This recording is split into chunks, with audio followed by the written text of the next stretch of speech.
quelqu'un qui est de très curieux musicalement. Je suis un artiste. Je suis un artiste. J'essaie d'être un artiste parce que c'est très dur d'être un artiste. J'essaie d'être un artiste. En tout cas, j'essaie d'être un créatif. Donc, je suis très curieux. Je fais de la musique, je fais de la production musicale. Je fais de la production en tant que producteur exécutif, en tant que parolier, en tant que euh, directeur artistique de label. Donc je suis très curieux de nature. Donc du coup, ça se voit un peu à travers les activités que je mène. Donc pour quelqu'un qui ne me connaîtrait pas, je pourrais lui dire que j'essaie d'être un artiste. Ouais, je pense que ça répond à la question.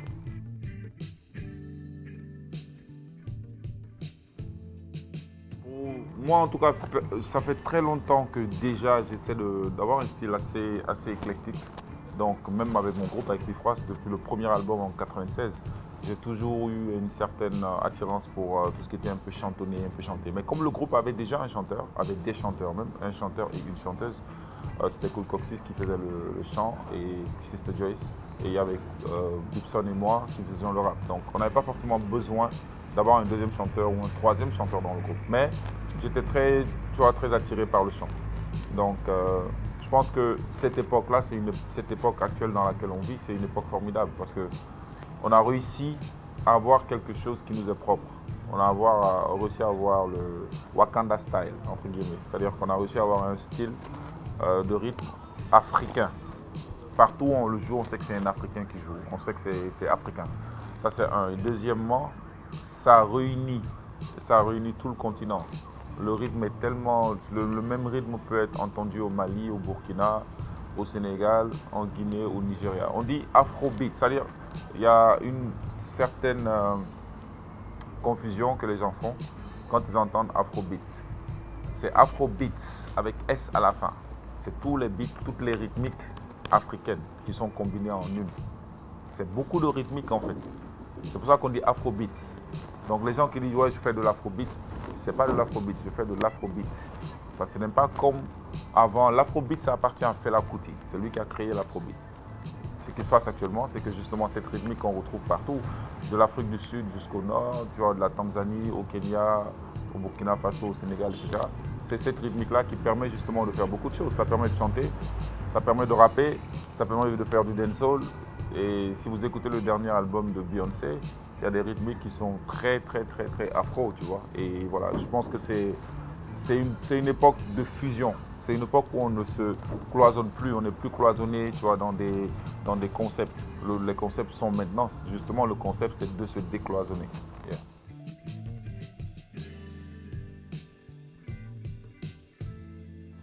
Bon, de toute façon, vu qu'il n'y a pas encore de machine à revenir en arrière, on est condamné à avancer.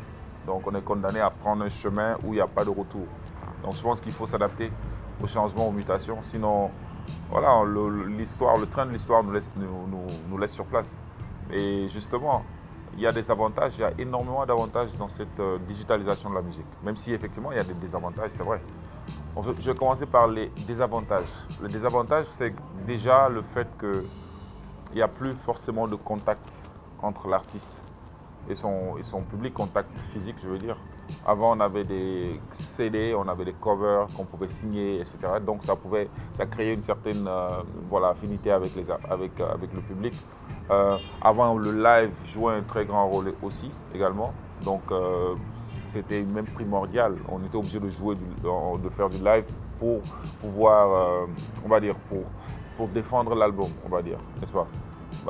Maintenant, malheureusement, ce n'est plus nécessaire parce qu'il y a des artistes qui sortent des albums, qui sortent des sons sur les réseaux sociaux, qui font du buzz, qui sont viraux, qui les vendent sur les réseaux sociaux, qui gagnent leur argent, qui monétisent leurs vues sur YouTube par exemple, sans pour autant avoir forcément besoin d'aller jouer ou d'aller défendre l'album ou des choses comme ça, tu vois. Donc ça tue un peu cet esprit-là de live, parce que le live c'est important, c'est l'énergie qu'on a en studio, qu'on essaie de procurer, qu'on essaie de reproduire sur scène. Ok, donc ça c'est les quelques points négatifs. Il y en a d'autres, hein, mais ceux-là pour moi c'est des points importants. Ensuite, maintenant de l'autre côté, on a les points positifs. Ce qui est positif dans l'histoire, c'est que les albums qui étaient difficiles à trouver. Avant, un jeune qui vit à Tambacounda, qui vit à Kaolack, qui va à Foundiougne, qui est dans le sud, qui est à Ziguinchor ou à Sédhiou, quand l'album de Roman sort, quand l'album d'un de ces artistes sort sur le marché, il ne peut pas l'avoir, il ne peut pas en disposer sur le coup. Il est obligé d'attendre que l'album vienne le trouver chez lui. C'est-à-dire qu'il faut que l'album traverse Dakar, il fasse toutes les régions pour le retrouver dans sa région à lui, dans sa ville à lui. Et le marchand qui vend les albums, parfois il va utiliser, il va vendre, il va faire une copie, des copies de l'album qu'il va revendre. Donc du coup, si vous n'avez pas de copie, vous allez peut-être tomber sur une copie originale ou une fake. Anyway, l'essentiel c'est que pour avoir ce morceau, tu étais obligé d'attendre des jours parfois pour que le morceau puisse, ou bien pour que l'album puisse arriver chez toi. Donc ça c'est quelque chose que le digital a réglé. Quand un album sort, il suffit d'être connecté, on peut télécharger, on peut acheter, on peut streamer. Donc voilà, donc ça règle le problème mais de manière très rapide. Le deuxième problème que ça règle, c'est les problèmes de maison de disques. Avant, la maison de disques était le Graal. Tout le monde voulait signer en maison de disques. Tout le monde voulait être sur un label. Tout le monde voulait être sur une major. Et justement, c'était la course. On était obligé à tout moment d'être, voilà, de courir derrière les directeurs artistiques pour qu'ils puissent écouter nos albums, nos sons, etc. Tu vois, c'était eux les messies, c'était eux qui décidaient est-ce que ton album allait être signé, est-ce qu'il n'allait pas être signé. Donc ce problème-là, il est réglé parce que maintenant, justement, chacun peut être son éditeur, chacun peut être son propre producteur, son propre distributeur. Chacun peut trouver une plateforme qui distribue sa musique et il deal directement avec cette plateforme. On n'a plus besoin d'intermédiaire. Donc l'intermédiaire a sauté. Donc ça, c'est l'autre point positif. Et pour les artistes aussi, la collaboration est plus facile. Aujourd'hui, si je veux travailler avec Laye Boutiquier, par exemple, qui est à Kaolack et que je suis à Dakar, je n'ai plus forcément besoin d'aller dans son studio à Kaolack pour enregistrer ou quoi que ce soit. Par mail, on peut échanger, on peut écrire toute une chanson, on peut tout réaliser à distance. Donc le digital a réglé tous ces problèmes-là.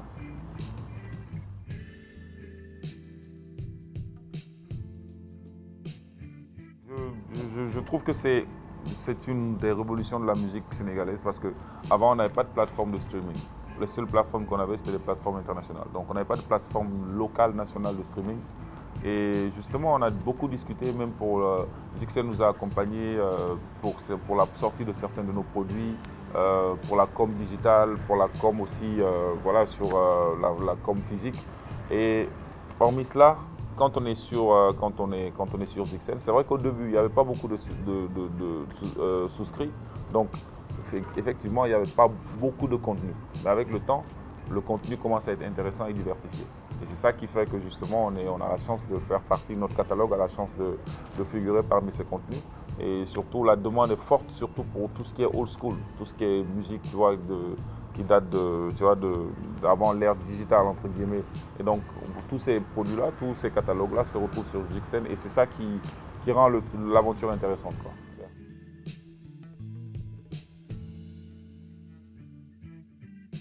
Je sais vraiment pas.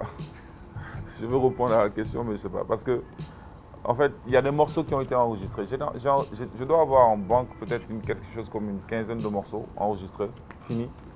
Mais avec le temps, et c'est ça le problème des artistes, c'est qu'avec le temps, les morceaux ne nous plaisent plus, les morceaux ne sont plus d'actualité, les morceaux ne sonnent plus comme on veut, parce que la musique évolue très très très très vite. Une rythmique qui est à la mode maintenant, ou un truc, ou un flow, quelque chose qui est à la mode en 2019, en janvier, déjà au mois de juillet, on est passé à autre chose, tu vois.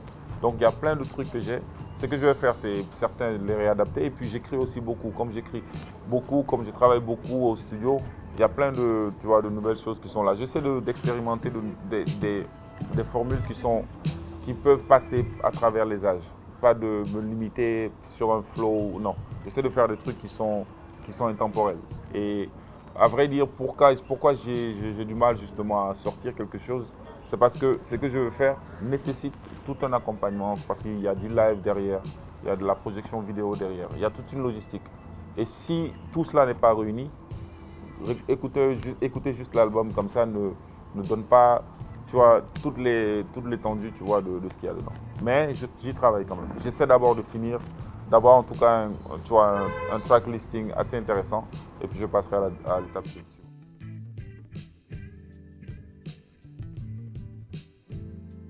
Mon plus gros challenge, bon, pour l'instant j'ai des artistes que j'ai signés sur le label, il y a des artistes avec lesquels aussi je collabore. Mon plus gros challenge, c'est justement que tous ces artistes-là puissent vivre pleinement de la musique qu'ils font. Que chacun d'entre eux puisse lui-même vivre assez bien de ses revenus pour pouvoir se permettre de produire d'autres personnes, pour pouvoir étendre la chaîne. Parce que pour l'instant, quand on n'est pas nombreux à faire ce qu'on fait, c'est très difficile de prendre en charge beaucoup de personnes. C'est très difficile de faire le suivi de la création artistique jusqu'à la distribution. Et ça, c'est un combat qu'on mène tout le temps. Et donc le combat, c'est justement de permettre à chacun d'être bien préparé, de connaître les rouages du métier, de connaître les rouages de l'administration, etc. Et puis actuellement aussi, on essaie de jouer, en tout cas on essaie d'être assez représenté dans toutes les instances de décision de l'État aussi, c'est important, parce qu'on ne peut pas être l'une des musiques, ou en tout cas l'un des mouvements les plus forts en termes de démographie. Les jeunes, si le hip-hop au Sénégal, si on considère que 70% de la population est jeune, et c'est sûr et certain que sur les 14 millions de Sénégalais, on est peut-être 8 à 9 millions de Sénégalais qui sont jeunes. Il y a 8 à 9 millions de Sénégalais qui sont la cible, en tout cas, une cible qui est assez importante du hip-hop. J'ai jamais vu un seul artiste sénégalais vendre 1 million d'albums. Donc le jour où on réussira à vendre 1 million d'albums, je pense qu'on aura atteint le... Ça, c'est le challenge en fait, de réussir à produire des artistes qui vendent. Je ne dis pas 1 million de vues sur YouTube, non. De vendre 1 million de copies d'un album, ou en tout cas de l'équivalent d'1 million d'albums, quoi. Yeah.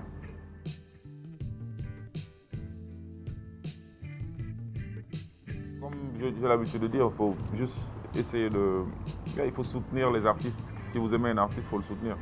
La meilleure manière de soutenir un artiste, c'est de suivre son actualité, de le rendre, entre guillemets, de lui donner de quoi continuer à faire son travail. Il y a des artistes qui sortent des lignes de vêtements, par exemple. C'est ça qui lui permet, par exemple, de pouvoir aussi faire vivre, tourner, tu vois, créer un écosystème autour de lui. Donc il y a des artistes qui créent des lignes de vêtements, il y a des artistes qui lancent des applications, il y a des artistes en tout cas qui se lancent dans l'entrepreneuriat. Et en aidant ces artistes-là, d'une manière ou d'une autre, on les aide à établir quelque chose de durable. Donc moi je pense que c'est ça qu'il faut faire. Et puis l'autre mot aussi, c'est il faut qu'on nous respecte un peu plus aussi dans les instances de décision, encore une fois. Nos rappeurs, malheureusement, le hip-hop est une musique qui est tellement vindicative, on est tout le temps en train de se plaindre. On se plaint tout le temps, on clash le gouvernement, on clash les gouvernants, mais on ne propose rien en retour. On ne demande pas l'aumône, on ne demande pas à l'État. Il y a un fonds qui est destiné aux cultures urbaines, certes.